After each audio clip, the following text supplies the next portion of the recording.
Obviously, the polls aren't looking great for Donald Trump. We've talked about that. I mean, the fact that, in these states that hypothetically the Republicans should be dominating in, that Biden has a big lead in Florida, a small lead in Georgia, that he's a point up in Texas is not where you would want to be. I don't know how much we can trust any individual poll, let alone a Fox News poll, but I'm just putting it out there.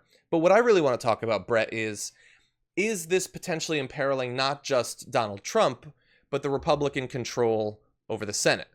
Because recent polls show that Martha McSally is down 9. She's done. He's an astronaut. He's an astronaut, and he is soaring high above her. Let's see, we've got the Michigan race where the Dem Peters is up 10 points right now. We've got North Carolina where Cunningham is up 3 over the incumbent Tillis. It's still, there's a lot of undecided in these races, and we still are a long way out.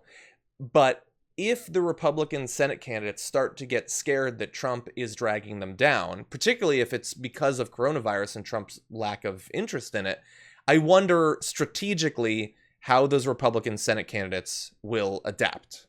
Will they continue to cling to him if he's potentially plummeting to the bottom of the ocean?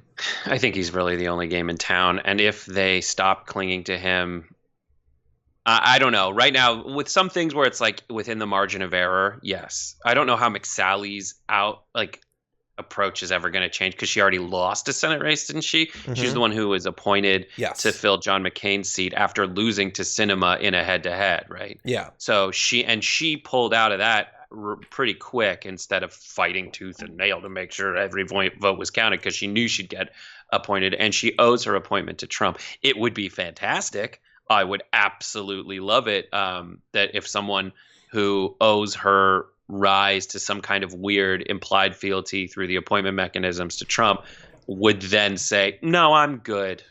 I'm going against you. I just don't see how she beats Kelly. Let me ask you a question about that, because obviously out of the polls that we have today, that's the biggest gap, I believe. Do you think, she's a demonstrated candidate who can't necessarily win? And sure, you get experience and everything like that, but she did lose a head-to-head race. Is it that Kelly has universal name recognition and a lot of respect for his past career?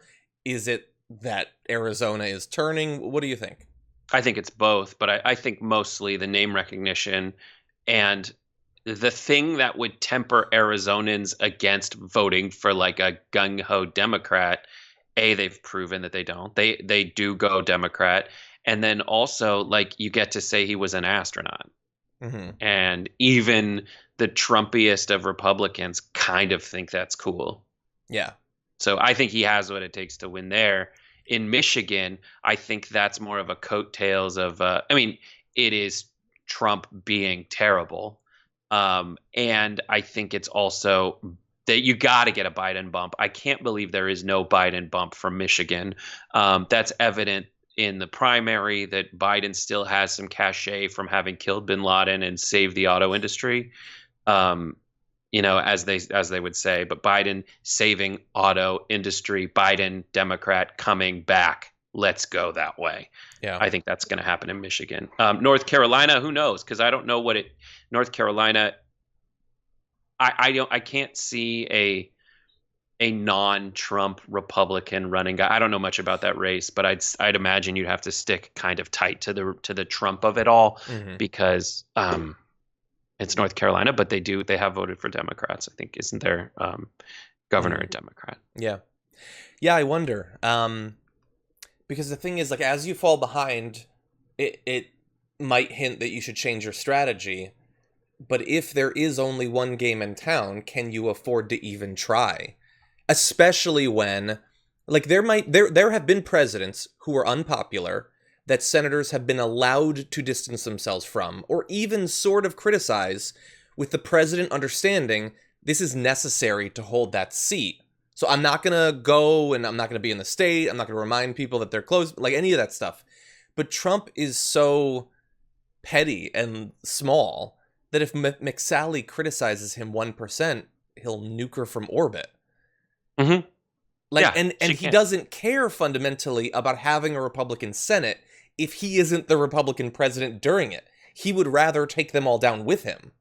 He is. I mean, look what he did in Alaska. That's what'll happen. And the political calculus of the person running, they're kind of doomed if they don't stay with Trump. Because he's going to, what are they going to look to expand their base, but in doing so alienate the president, which alienates their base. Yeah. It's like this weird, sick, I don't want you to be happy without me, so I will kill you, fatal attraction relationship. Yeah. So yeah, it's interesting. I mean, one of the reasons I wanted to talk about this was just, I know that Cenk has been saying for a long time on the main show that as Trump's polls continue to be bad, the closer we get to the election, you should start to see Republicans draw away from him. But I think that there are a lot of reasons that you identified, sort of structural reasons or personality reasons, that just make that less likely to happen than it would in other elections. Well, there's a difference between drawing away from him and drawing away from him in a way that he notices. Yeah, that's true. That's true. Yeah. But that's why I say, like, it would be amazing if Martha McSally was like, Trump's evil. Like, I'd love that. She's not going to do it that way, though. No. And Arizona Republicans wouldn't love it. Like, yeah. Tough position. Your heart goes out for the Republican Senate candidate.